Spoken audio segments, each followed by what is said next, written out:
পুনরায় বিএনপি আপনাদের ভোটে নির্বাচিত হতে পারে।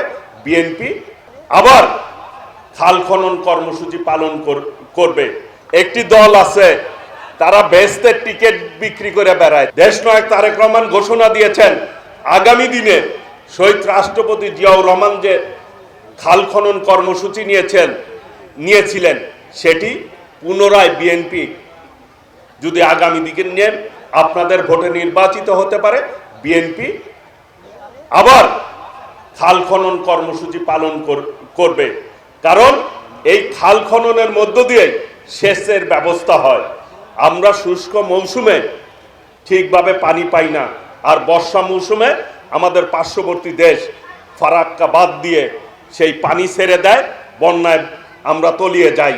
আবার খরা মৌসুমে আমরা পানি পাই না। পানি যাতে খালে ধরে রাখতে পারি সেই ব্যবস্থা বিএনপি আগামী দিনে করবে। এবং বিএনপির একটি আত্মিক সম্পর্ক আছে না? বিএনপিও জনগণকে ভালোবাসে, জনগণও বিএনপিকে ভালোবাসে। সেই জন্য দেশনায়ক তারেক রহমান বলেছে জনগণকে সঙ্গে রাখুন, জনগণের সাথে থাকুন। আমরা জনবান্ধব দল হচ্ছে বিএনপি। শুধু ছোট্ট একটি কথা বলতে চাই, একটি দল আছে তারা বেহেশতের টিকিট বিক্রি করে বেড়ায়। ক্রাঞ্চি রোলের ভিতর চকলেট ক্রিমের ফিলিংয়ে অল টাইম ক্রিম রোল, মুখে দিতেই স্পেশাল ইনসাইড, তাই না? জেনে যায় সেই জায়গায় টিকিট বিক্রি করে। মা বোনদের ওইখানে যায়, তালিমের কথা বলে। আমি বাগিলে গেছিলাম, গালাতে গেছি, আমার মা বোনরা বলে তালিমের কথা বলে আমগো ডাকছে, ডাইকে হাত তুলতে বলে জামাতরে ভোট দিতে হবো।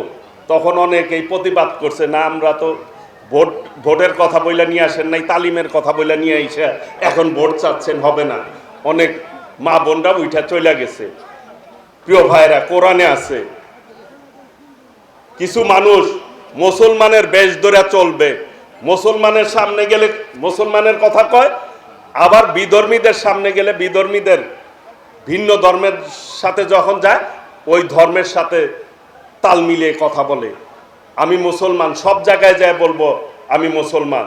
হিন্দু ভাইদের ধর্ম আমি শ্রদ্ধা করি, খ্রিস্টান ভাইরা ধর্ম যেটা পালন করে শ্রদ্ধা করি, কিন্তু আমি মুসলমান হিসাবে কোরআন তালাওয়াত করবে, এটাই স্বাভাবিক। হিন্দু ভাইরা গীতা পাঠ করবে, এটাই স্বাভাবিক। খ্রিস্টান ভাইরা বাইবেল পাঠ করবে, এটাই স্বাভাবিক। কিন্তু আমি কোরআনও তালাওয়াত করলাম মসজিদে যায়, আর মন্দিরে যায় গীতা পাঠ করলাম, হইল? বলেন হবে? হবে না।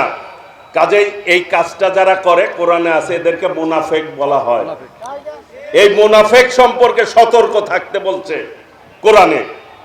কাজেই আপনারা সতর্ক থাকবেন, বিবেক দিয়ে চিন্তা করবেন যে এরা কোন ধরনের লোক। এই ধরনের লোক কে প্রশ্রয় দিবেন না, আপনারা দিবেন না।